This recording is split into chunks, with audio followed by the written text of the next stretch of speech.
everyone, welcome back to another episode of the Coffee Break with Jennifer Benjamin, here to answer all your elder care questions. Today's topic is, what does home care cost?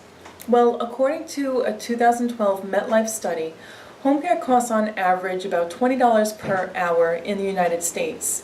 Today, it's not that much different. It's about $20 to $22 on average in New York State for an hourly home care worker. If you're considering live-in care, it can cost anywhere from $200 a day up to over $250 per day. So you would have to decide for yourself, is it hourly or is it live-in care that your loved one needs?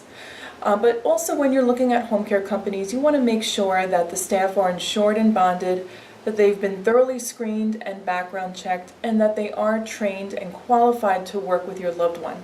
You don't want an agency that just sends anyone to your home. You want to make sure that that person has been thoroughly vetted before they enter your door. And on the subject of costs of home care, you want to also consider, what is it going to cost if my loved one does not have home care? If they continue to try to do things on their own, or if you have to continue to support your loved one in the home, what is that going to cost you? Because if your loved one falls when no one is there, they could permanently become disabled.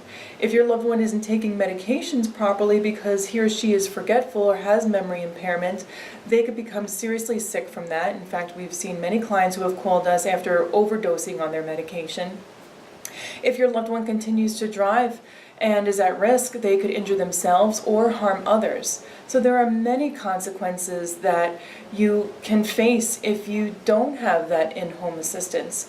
So when you're considering costs and you're looking at long-term care for your loved one in the home, consider what it's going to cost you if your loved one does not have the home care services.